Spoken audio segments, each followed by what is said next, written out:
On the first night of 1981, a 15-year-old boy leaned out of a car window with a double-barrel shotgun, looked a rival gang member directly in the eyes, and pulled both triggers without hesitation. He did not bother reloading afterward.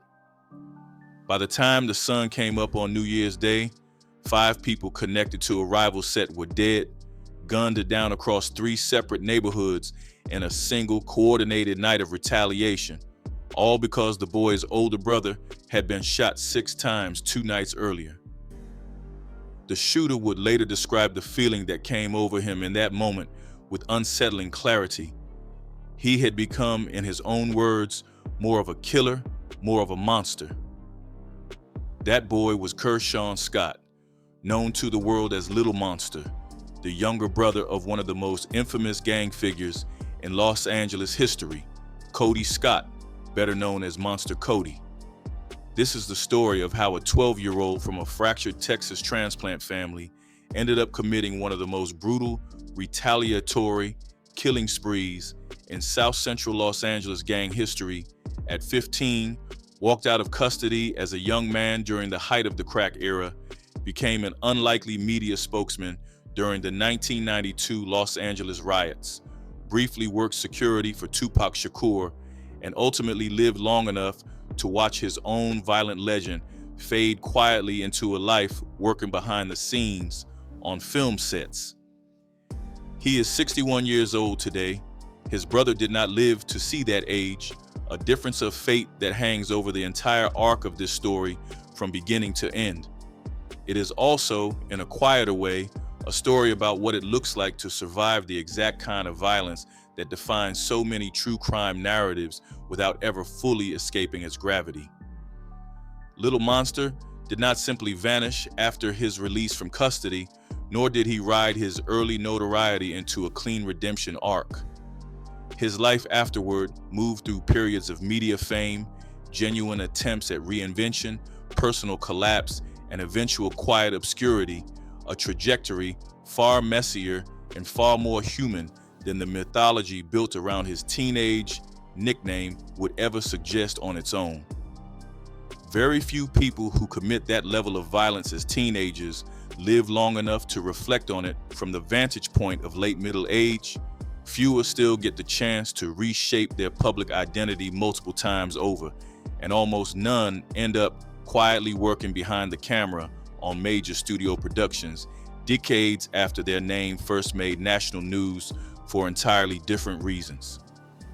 Kershawn Scott was born in Los Angeles in 1965, the 5th of 6 children born to Ernest and Bertie Scott, a couple who had originally come from Texas before settling in California. For a brief period, the family lived a relatively stable life in a decent part of Los Angeles, the kind of ordinary early childhood that gave no obvious indication of where things were eventually headed. That stability never had a firm foundation. Kershawn's older brother, Cody, 2 years his senior, had been born from an affair his mother had, a fact that permanently damaged the relationship between Ernest and Bertie and shaped how Ernest treated the boy for the rest of his childhood. Ernest was both physically and emotionally abusive toward Cody specifically, showing open favoritism toward his biological children, taking them on trips to his hometown of Houston, to dinners, to movies, while frequently leaving Cody behind entirely, a pattern of exclusion that made clear from an early age exactly where Cody stood in his father's eyes, and that would ripple outward into the rest of the family's dynamics for years to come. In 1970, Ernest and Bertie divorced, and for the following 5 years, Ernest reduced his presence in the family's life to occasional weekend visits before eventually fading out almost entirely, a slow disappearance rather than a clean break. In 1972, Bertie moved the family into a house near West 69th Street and Denker Avenue, a stretch of South Central Los Angeles that would, within just a few years, become one of the most gang-infested corridors on the west side of the city. Kershawn's early childhood had been relatively ordinary up until that move. Once the family settled onto 69th Street, with his father essentially gone and his mother working multiple jobs just to keep the household afloat, the structure that might have kept both boys away from the streets simply was not there anymore. Cody, left largely unsupervised, began spending most of his time outside, drifting toward the same streets that were, at that exact historical moment, giving birth to the Crips and Bloods as organized forces in Los Angeles, an emerging gang landscape that would go on to define the rest of both brothers' lives. Living on those streets, Cody fell in with a neighbor who would go on to become one of the most consequential figures in Los Angeles gang history, Stanley "Tookie" Williams, widely credited as a founding leader of the West Side Crips. Under that influence, Cody formally joined a local Crip set in 1975 at the age of just 12, a set that would later become known as the 8 Trey Gangster Crips. He was shooting at rivals and building a reputation before he had even reached his teenage years, a level of exposure to real violence that most children that age would never encounter in any form. By 13, he had earned the nickname that would define the rest of his life, Monster, after delivering a savage beating to a man who had tried to rob him, an act violent enough that the name stuck immediately and followed him for the rest of his life. As the years went on, that reputation only grew, reaching a level of infamy that, as those who knew him would later put it, many grown men in the same world never came close to achieving, a level of fear and respect built almost entirely before he had finished growing into an adult body. Cody's path was not shared by his other siblings. His 2 older brothers lived comparatively ordinary civilian lives, working jobs, and staying away from gang activity entirely, proof that the same household could produce dramatically different outcomes depending on which child was watching which example. It was the youngest brother, Kershawn, who could not look away from what Cody had become. He admired the fear and respect his older brother commanded, the way people's entire demeanor shifted the moment his name came up, the way grown men who had been in the streets for years still treated Cody's word as something to be taken seriously. That admiration would prove to be the single most consequential influence of Kershawn's young life, shaping nearly every major decision he would go on to make for the next 2 decades of his life. By 1977, at the age of 12, exactly the same age Cody had been when he first joined, Kershawn followed his brother into the 8 Trey Gangster Crips. He took the name Little Monster, a direct tribute to Cody's own street identity, and from that point forward, whatever remained of an ordinary childhood was effectively finished. He stopped caring about school and abandoned whatever interests had defined him before, letting go of the last remaining pieces of a normal adolescence almost overnight.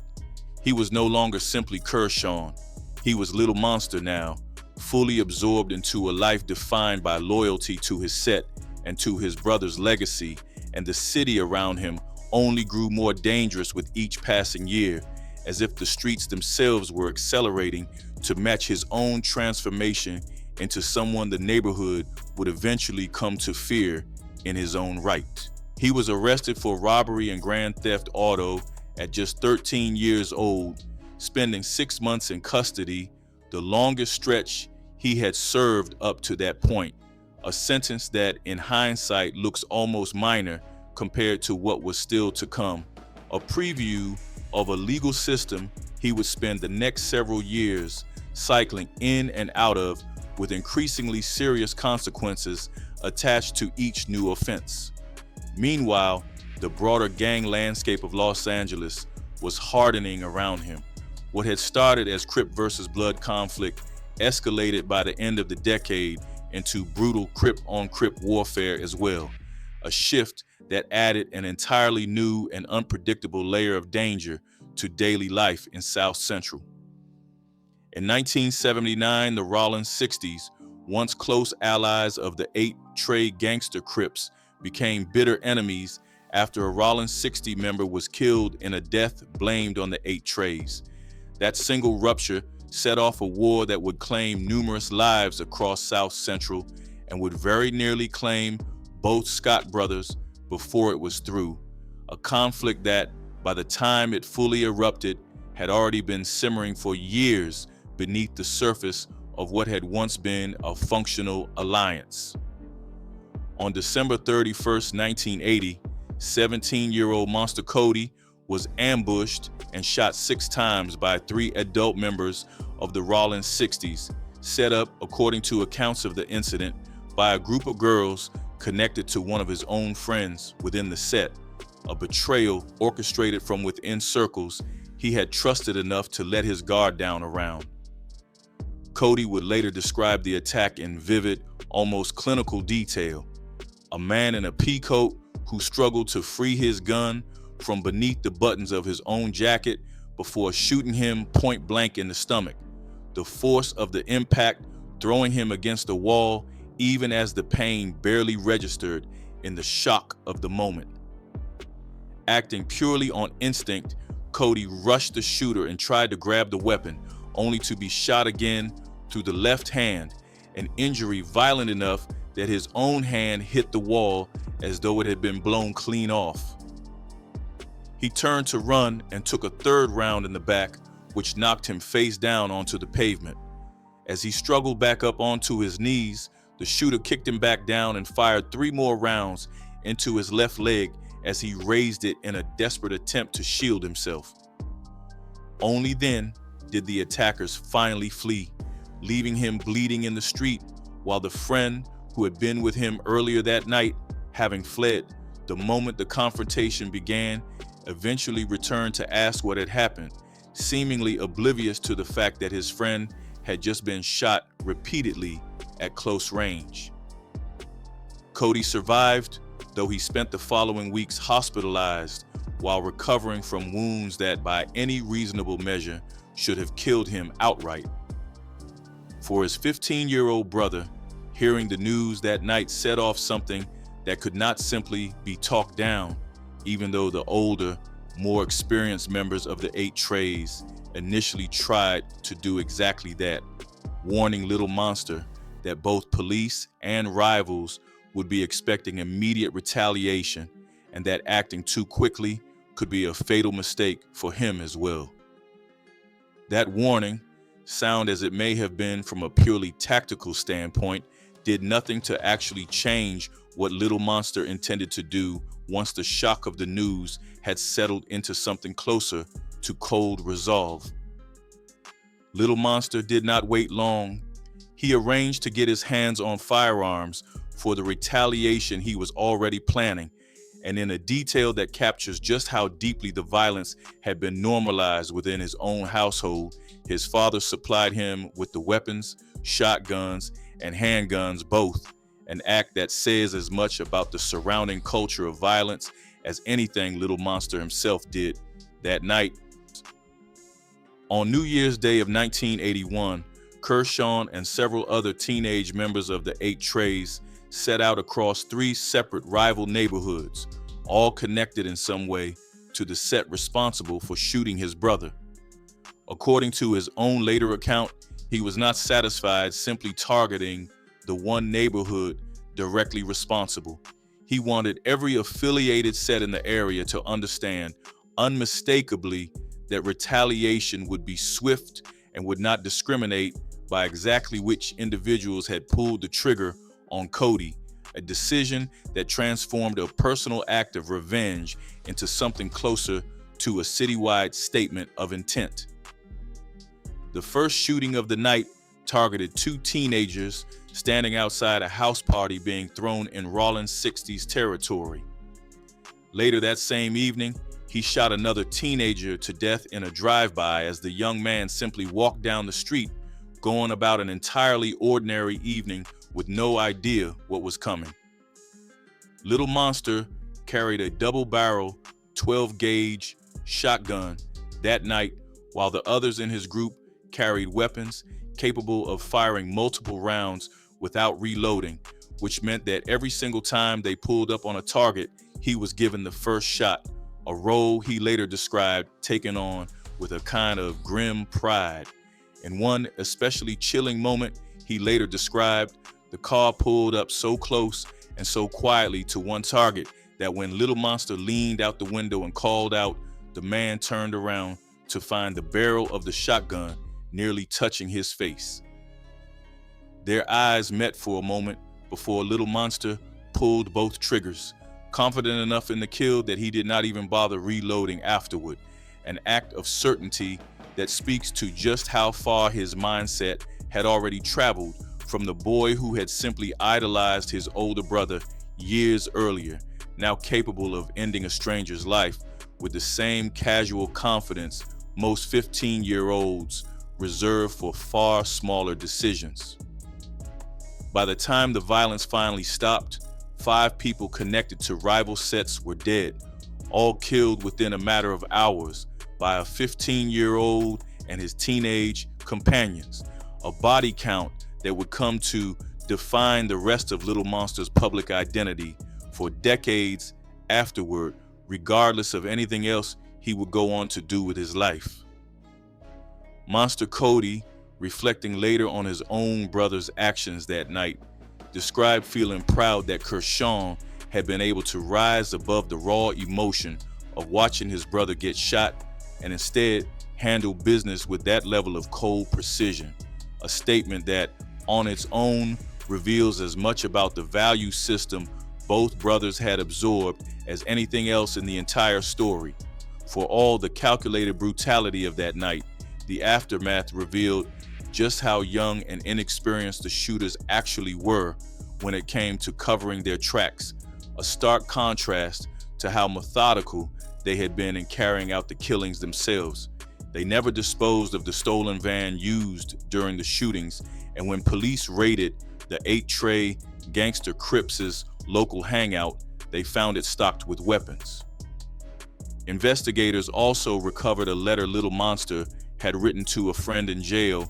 openly admitting to the killings, a piece of physical evidence that made the case against him almost impossible to fight once it surfaced, the kind of unforced error that so often ends up being the reason otherwise careful violence eventually catches up with the people who carried it out.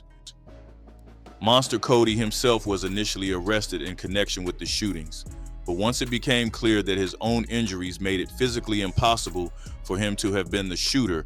given the severity of the wounds he was still recovering from, attention shifted fully to his younger brother, whose own written admission of guilt left investigators with little else to sort out beyond confirming the sentence he would ultimately face for a crime that scale of severity in an adult court would likely have kept him incarcerated for the rest of his natural life.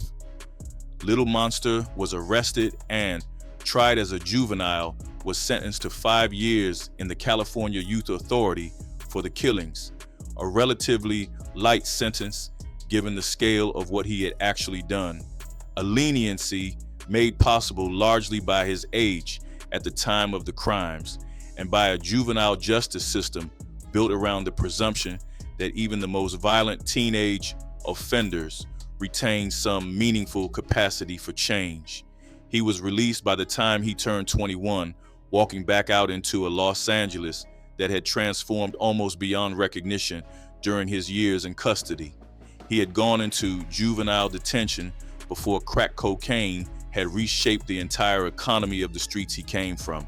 and he emerged into a city now saturated with new gangs, new rivalries, an explosion of drug dealers and addicts occupying nearly every corner, and a level of gun violence that dwarfed even what he had known before he was locked up.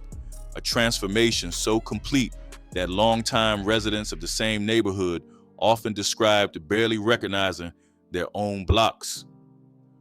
The world he stepped back into bore little resemblance to the one he had left behind as a 15-year-old, forcing him to essentially relearn the rules of survival on the same streets that had once felt entirely familiar to him. Streets now governed by an entirely new economy and an entirely new generation of young men who had come up under conditions Little Monster himself had never actually experienced firsthand. For a short period after his release, Little Monster tried to walk a straight path, taking a normal minimum wage job and attempting to stay clear of the streets that had defined his adolescence, a genuine effort to reset his life on terms that would have looked completely ordinary from the outside, the kind of quiet, unremarkable existence that could have, in a different version of events, quietly closed the book on his violent teenage years for good. There is also something worth noting in how thoroughly his later life diverged from the trajectory his early teenage years seemed to guarantee for him. A boy who orchestrated a 5-person killing spree at 15 went on to spend decades working legitimate jobs in an industry built around storytelling itself, quietly contributing to major film and television productions rather than continuing down a path toward more violence or return to custody. That outcome was never inevitable. Plenty of young men who came up through the same era, the same sets, and even the same family did not make it anywhere close to 61. What remains clear is that a 12-year-old boy who wanted nothing more than to be like his older brother ended up doing exactly that, for better and for devastatingly worse, and somehow lived long enough afterward to become someone almost entirely different from the 15-year-old who once opened fire without hesitation on a New Year's night in 1981.